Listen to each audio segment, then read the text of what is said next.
Magandang araw mga kaibigan. Bigyan natin ang reaction opinion itong post ni Mark Anthony Lopez. Sabi niya, good news! Negative po ang Pangulo. Anong negative? Sa testing sa buhok? Hindi. Ibang negative. Negative ang Pangulo sa performance. Negative 14 net performance rating and negative 15 net trust rating sa latest survey ng Pulse Asia December 12 to 15. Grabe. Sunod-sunod na dagok sa Pangulo. Naunang lumabas yung SWS survey November 20 to 30 na survey na kung saan negative 3 ang kanyang net trust rating. Nung tinanong siya ng mainstream media tungkol kung anong masasabi niya, grabe, tumawa lang siya. Parang baliwala. There are a lot of surveys. Para bang okay lang sa kanya yung negative. No problem. I'm still the president. Manigas kayo dyan. Sabi niya, kahit i-negative nyo ako, I'm still the president. Marami pang surveys. I don't know, basta ako medyo iba ang dating sa akin, yung tinatawanan lang niya yung survey niya. Negative. Marami pang ibang survey. Look for other surveys. Ito ngayon.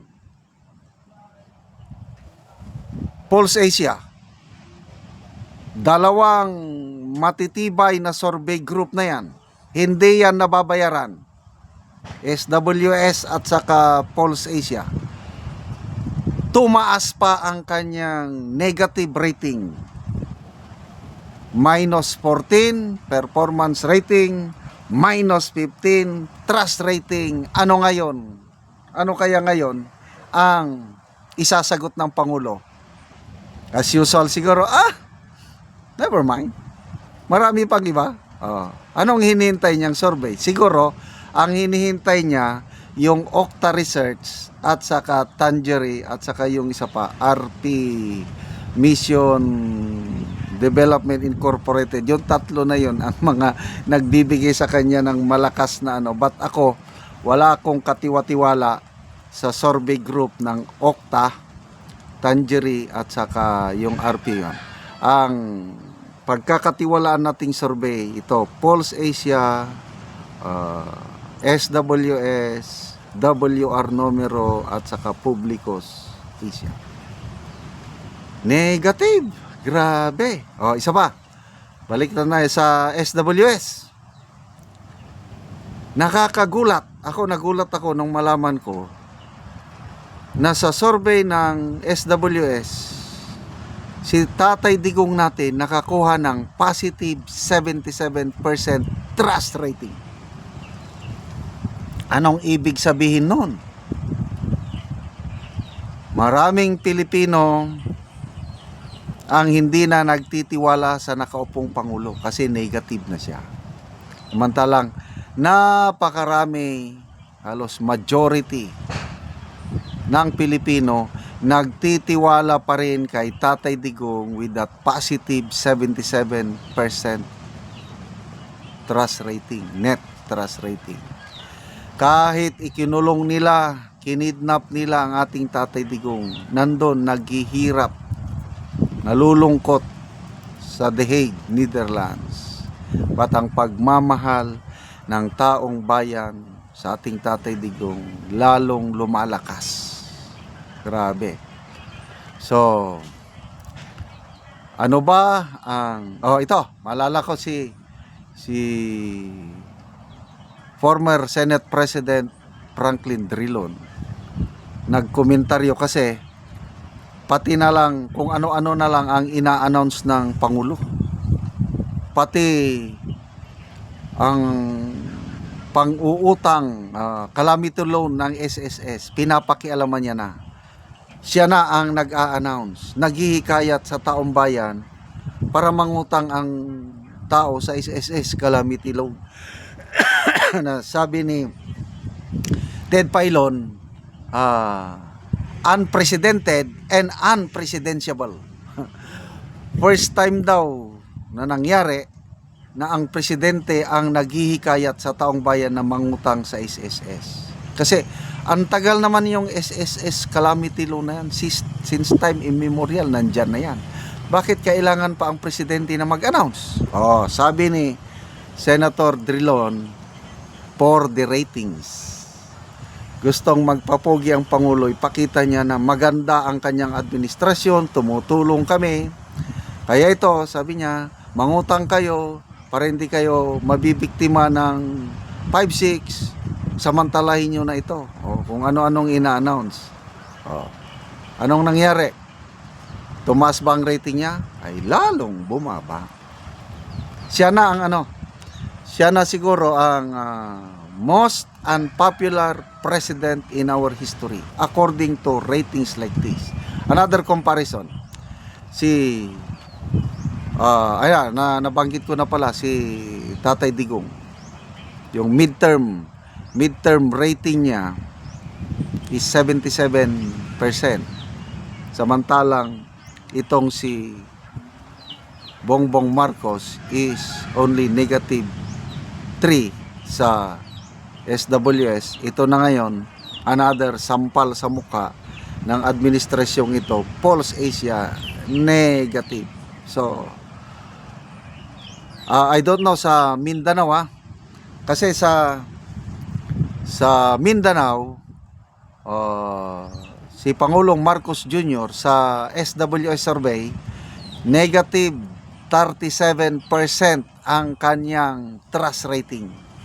Ang dami ng umaayaw na taga Mindanao sa pamumuno ng Pangulong Marcos Jr. Kaya no wonder paminsan-minsan na lang siyang magpunta doon. I believe ang last punta niya doon noong October na nagkaroon ng lindol sa Manay, Davao Oriental, na kung saan sinigawan siya ng Duterte.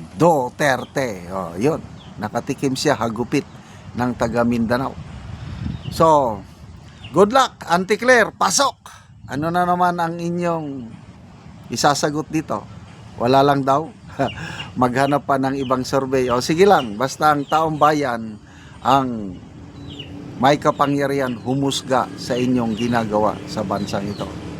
Salamat mga kaibigan sa inyong pagsubaybay sa channel na ito. Nakakatulong kayo ng malaki sa tribong Talandig ng Bukidnon dahil ang sweldo natin sa channel na ito is pantulong po sa tribo.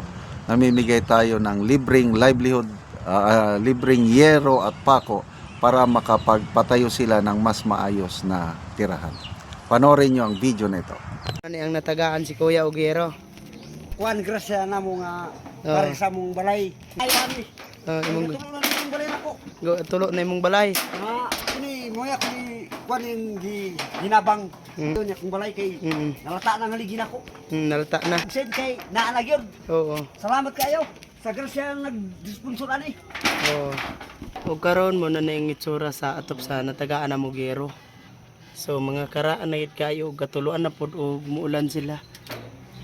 Muulan na gid sila kay kuan naman. Kanang Kapag na kayo niya akong balay di. Mo na kapok niya na mong gid kaayo. So gamay pod kaayo ang ilang balay. So karon una ni ang ilang kahimtang sa ilang pagpuyo. Makita gid nato nga salog na wow. salog na gyud. Busot na. Busot na tungod kay maulanan namang gyud. Muna ang ilang kusina. Nangabasa nang gatuluan. Imuyin trapal. Salamat gyud sa Ginoo nga sa labok para sa gamas tanan nga kining nag-sponsoran ni hinaot nga mapilo pa mga panalangin pod nga mga times 3 ang iyang mga serbisyo sa mga tao, mga tabang pa sa uban dili kamera. Kay tinuod pobre ni corona pa di nagmahal sa mo nga adunahan. Nga Nalipay pod ni sa mga diri sa abong sa Bukidnon diri sa San Rafael kay usap po din nakahatag sa mo og kuan gyud kining Pebrulia naa di po nagkuan sa mo nga mga investor, investment kuno mga kuan ba. Tabang. Nagtabang sa mo agyud. Kay tungod sa kawalan una mo. So unsa ra daya imong trabaho? Construction worker. Kontraksyon ra ka. So pila imong estudyante? Opat. Opat. So taman ra gyud sa pagkaon ang imong kwarta. O igo pagkaon na gyud. Lahi makutang exam wala na gyud. Say mamaylo ra mi og bugas akong ginikanan. Kay wala lagi pictures barato ben suldo karon.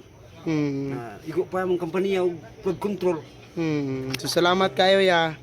Mo sa mo ra gyud.